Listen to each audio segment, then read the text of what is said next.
ummata keenya walloo biyya keessa madaanii hospitaala Adaamaa jiran irratti ummanni keenya biyya keessa jiru deemee ilaaluun ziyaaraa gochuun akkuma jirutti teekee dhimma maallaqaa wal qabate immoo wal nyaachuun wal hiisisuun wal fiisuun kuni akka ummata keenya ciisicharraa dammasine akka ummata keenya sagalee walloodha akka ni ta'u gamaa gamanaa biyyaaf alaa akka ni sagalee mata walloo dhagahee wal dhageessisee akka ni duula godhu kan godhaa turre ifaajee keenya balleessuu ta'e jechuudha. Ummanni keenya hundinuu bakka jiru ka'ee iyyee iyyisiisee akka ummanni walloo reefi miti. Reefii sagaleen jalaa dhagaame malee duulli amma jara irratti banamee jiru kun duris hin jira. Waggaa 7 nadhaas, waggaa 5 nadhaas, waggaa 7 nadhaas inuma jira. Akka carraa ta'ee rabbiin du'aa jaraas qeebalee barana akka sagaleen jalaa dhagahamu godhe. Kanaafi mata du'aayii fi waa meeqaan du'aan jalaa akka inni qeebalamu ta'ee olii gadi deemanii bakka keessa faca'anii jiranu maqaa jalaatiin daldaluun siluma yakkasii cubbuudhas. Haa ta'u inni yakkeessi yakkee utuu kootiitii galmeeffame lafa kaa'ame nus warra himatamaa jiru keessaa tokko leenca danuutu badee maalii akkasii jedhama rakkoon qabu torbee tokko walii obsinee haga maallaqni wal ga'u ajandaan eessa iyyuu naqu ajandaan eessa iyyuu naqu hundi keenya iyyuu wal bira jirra yoo du'a ta'e malee wanni wal biraa nu fuudhu hin jiru waan ta'eef yoo du'a ta'e silaa duuti dhufe yoo duuti hin jirre immoo ilmi namaa inuma wal arga ajandaa maal yeroo dheeraa qabna nu warra ajandaa ummanni sooshaal miidiyaa kuni ajanduma barbaachaaf waan sooshaal miidiyaa banate fakkaata yeroo laalan amma dhimmi nuti jiru dhimma walloo gargaaruu malee dhimma ummata wallooti sagalee ta'uu malee ummanni bakka jiru waan inni jedhaa jiru dhageessanitu isin dhageessa dhaggeeffadha. Ummanni bakka jiru jechuudha. Zoonii dhuma walloo kan jedhamu hin jiru hin beennu.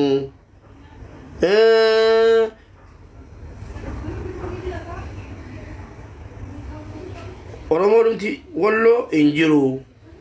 keenya jara keenya afaan jijjiirratan malee waa meeqa jedhaa jira. Sini galee yoo danda'ame torbee kana torbee gargaarsa ummataa walloo goone yeroo biraatti immoo ajandaa itti deebina hundayyuu galmeeffadhaa lafa kaadhaa ummanni akka inni itti jiru viidiyoo tokko si agarsiisa. ilaala በዱባይ የተሰበሰበው 27264 ድርሃም ነው። ወደ ኢትዮጵያ ሲላክ 827264 ብር። ድርገመው 827264 ብር ከዱባይ የገባ ነው። ከሳዑዲ የገባ 26880 ብር ሪያል ወደ ኢትዮጵያ ሲላክ 805000 ብር። ከአሜሪካ የተሰበሰበ 35224 ዶላር ወደ ኢትዮጵያ ሲላክ 3,938,564 ብር። አካውንት እየሰጠናቸው ቀጥታ ያስገቡ ልጆች በአካውንት ላይ እየሰጠናቸው ማለት ነው 1,505,573 ብር። ከእስራኤል ሀገር 1100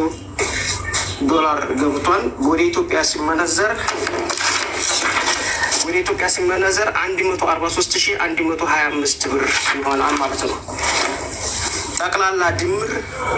7,245,128 ብር። እደግመዋለሁ የመጨረሻው 7,245,128 የኢትዮጵያ ብር ወንድሞቻችን እጅ ላይ አድርሰናል። jarra kanatti jiru argitanii jarri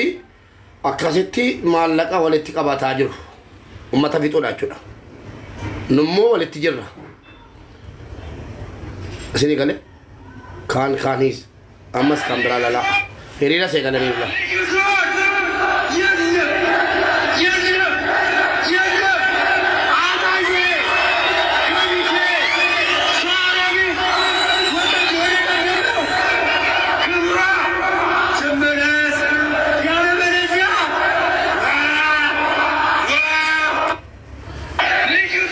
baadeen jedhamu ummata naannoo sanaa hoogganu kuni jaran harka keessaa qabana mana akkuma opidiyoo yeroo wayyaaneen bu'u opidiyoon tokko tokko ka qalbii qabanu qeerroo wajjin ummataa wajjin dhaabatanii ummata lolaa turanii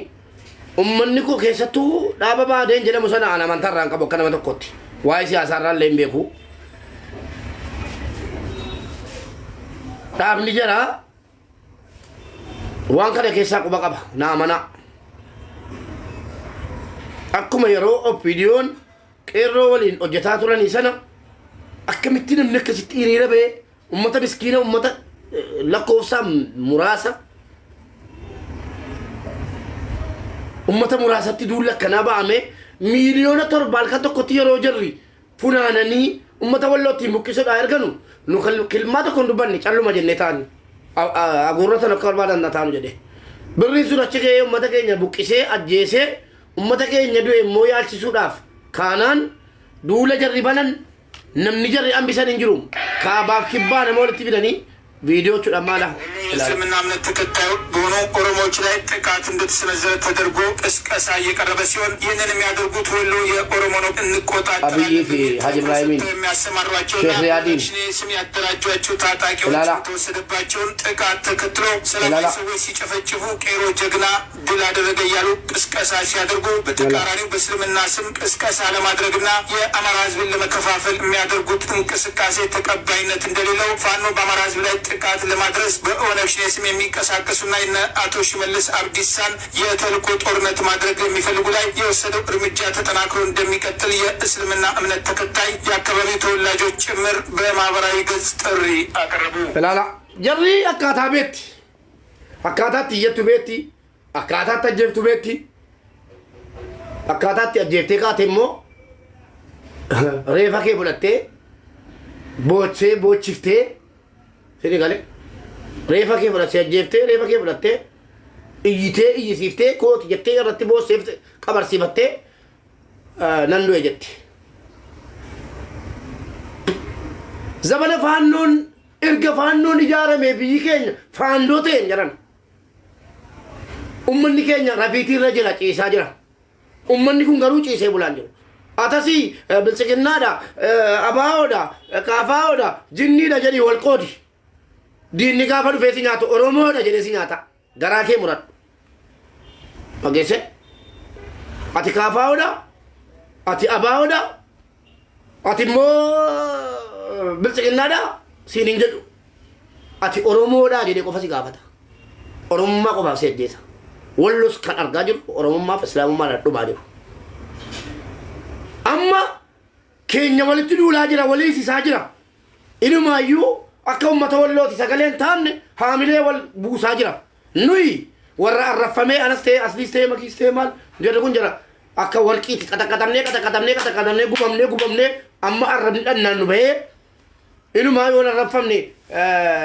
aaruu jammarre yoo hin arrafamne nuun ta'u keenya rakkoon qabu garuu warra ummataaf sagalee ta'aa jiru biyya keessaa dhiibbaatti gootanii waliin nyaatina ummanni sitti mari'ataa jira maallaqa walitti kuufataa jira wallo qofaan hin dhaabatu jedhani itti fufa jedhani ati garuu asii wal nyaataa jirta gaafa diinni dhufe immoo dabarsitee wal kennita diinatti mi ajandaa waa biraa dhiisaati ajandaa jaraa kana olii gadi fuudha amma ummanni keenya wallaggaan keessatti shanee nama fixee jedhan shanee dhaaba jedhamu hin beeknu waan shanee jedhamu hin beeknu akka nama tokkotti ooneg yookiin immoo adda bilisummaa Oromoo beenna kan nu dhagahaa guddanne kan obbolaa keessatti dhabne shaneen ummata keenya fixee jedhan shaneen isa kami kijiba ummata keenya garuu siyaasni hin galles hin galus yoomiyyuu wallaggaan keessatti kan nama buqqisee nama fixe faannoodha dhageessani wallaggaan keessa Amaarri Jimmaan keessa jira Arsii keessa jira Wallaggaa jira Oromiyaa kutaa 11 keessa guutuudha oggaa kuma baannee nagaadhaan waliin jiraatame miti hadhammo erga dhaabni faannoo jedhame faannoon jedhuudhaan faannoon jedheeni durii kaase dhaabni faannoo jedhamu ijaarame deemee obbolaa isaa nyaatee maqaa Oromoo balleessuudhaaf amma walloon dhumamaa jarri nagaadhaan nu keessa ta'an jiran Itoophiyaa keessa nagaadhaan Oromiyaa keessa nagaadhaan jiraataan jiran namni waa jedheen jira oggaamee kana kan jiraati uummanni Oromootiif uummanni Amaaraa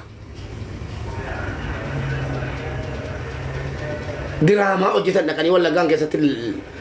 obbolaa jira siyaasaaf jecha obbolaa jiraa fixanii nu fixan Oromoon jedhanii addunyaa irratti labsatan ammas Oromiyaa keessa warra jiran fixanii bakka arganitti ukkaamsanii ajjeesanii muranii maal jedhanii Oromoon nu fixe jechuuf deemaa jiru siyaasni jarri deemsisaa jiran siyaasa jabaadha walitti duuluun haa dhaabatu walloodhaan sagalee haa taanu duula walitti hin qaqqabna abshira attuun eenyu maallaqa seeraan geessise eenyu akkaawuntii banee ture maallaqa meeqa walitti qabde ka jedhu hin dubbatinaan jenneen nurraas dubbadha nu akkaawuntii keenya irratti wanti nu walitti qabne hin jiru gara ustaaz Raayyaa Abbaa Macaatti akka inni ergamu goone ummata fuulduratti karaa Dr. Obsaa Ameerikaatti akka walitti qabamu goone akkaawuntii ummanni amanee kennateedha sirii galee nu wanni nu walitti qabne ummatuma leenca nuu kennurraa ummatuma kaleessa leenca nuu kennurraa warra kan Ramadaanaa sinii kenne jedhe dhufurraayi nuun kenninaa ummata wallootii kennaa jennee waan walitti qabanne qabna waan sana amma namni walitti qabe ana asliidha makiidha sanyii gadaati adda durummaadhaan kan wal ijaaree waan kana dubbatee ummata keenyaaf akkana goona warra leenca nuu kennu warri leenca kennamuuf anuma aslii makii irra guddeessi mitima kabiraa jira hedduun wal ijaarreet warra leenca nuu kennu warra qurxummii nuu kennu akka inni immoo ummata wallootii kennu kadhanna jennee teenyee ummata keenya nuun kenninaa leenca nu leenca barbaannu leenca nuu kennaa tuttan sana amma immoo ummata wallootii nuu kennaa jennee affeeruun keenya cubbuu miti hin beenna garatti deemnu beenna akkatti deemnu beenna inni kun rakkoon qabu inni kun nutu beeka waan godheefi hayyee immoo erga ummata harkaa fuune immoo eessaan geenye abshiraa miidiyaa irratti miti nu keessoodhaan yoo namni nutti erge nama gadi ba'ee dubbatu gatii ta'eefi keenya rakkoon qabu keenya nama koos kan asliis kan makiis nan dhibu'an kan ummata nagaa sagalee dhawwamuu deemaa jiru akka gaariitti Oromoon dhaga'eeraaf gatii ta'eef walloodhaa bakka hundaa birmataa jira gatii ta'eef ummanni Harargee keessaa akka inni dhaqee ummata walloo ilaalle ummanni Jimmarraa Arsiirraa Shawarraa ka'ee wal ijaaree nyaata aadaatiin uffata aadaatiin faayamee dhaqee ummata wallootiin isinii jirra Baaleerraa dhufne isinii jirra Jimmarraa dhufne isinii jirra Wallaggarraa dhufne akka ummanni waliin hin jenne gochuudhaaf haamilee ummataa nu jeeqaa jirtu keessattuu warri biyya keessa jirtanu dhugaan sinitti himaan warri biyya keessa jiru harki caalaan isaa isa maqaa ummata wallootiin sooromee fi isa ummata walloo nyaatee bare maqaa wallooti akka waan walloon diina ta'e yookiin alagaa ta'e maqaa wallootiin daldalee bare isa informationii hedduutti qabna amman dubbannu wal saaxillaa eeyyee wal saaxilla yoomi qooyi xiqqoo maallaqni walloo walitti qabamee akka ukaa innumti walitti qabamee bakka jiru bakkuma tokkotti walitti qabamu ka ijoollee kan biraa akka namni jaraaf sagalee ta'ee hin kennine barbaanne innumti walitti qabame illee bakka tokkotti asiqu isinii galee tokko isa kana ummanni Oromoo biyya keessaa ammoo akkuma kutaattuu biyya keessatti wal ijaaree lamaan sadiin fiiddaniin deeminaati yaada kooti kun ajaja kennaan jiru akka bareedu wayin natti mul'ate wayin imaara Gujiirraa Booranarraa Harargeerraa naannoodhaan uffata aadaatiin akka nama irreecha dhaqu yookiin immoo dhimmi kun dhimma Oromummaati uffata aadaatiin nyaata aadaayyuu qabattanii ummata keessan walloo du'aa jiranu hospitaala Adaamaa keessatti bifa kanaan dhaqaati naannoo kanarraa dhufne isinii waliin jirra jedhaati jajjabeessaa namni kudhan wal ijaari Harargee keessaa namni kudhan wal ijaari akka Arsiitti akka Jimmaatti maal Tigraayiif hoo ofii wanti ta'e teekee boqqolloon qamadiin namni xaafiin namni guuramaa ture yoo obbolaa keenya hospitaalatti dhannee gaafachuun rakkoo maalii qaba maali luqqaatanii nama shan nama lama wal facaaftanii deebinaa yoo xiqqaate guyyaa tokko wayii godhadhaa yoo danda'ame eenyu si dorga haa dhaga'u iyyuu ummanni addunyaa na dhaga'u torban dhufu torban ummata walloo jedhaa beellamadhaati miidiyaa kana irratti wal argama akka Harargeettis akka Arsiittis akka Shawaattis akkuma Jimmaattis bakka tokkotti jechuudha galaa fudhadhaa fi deemaa hospitaala Adaamaatti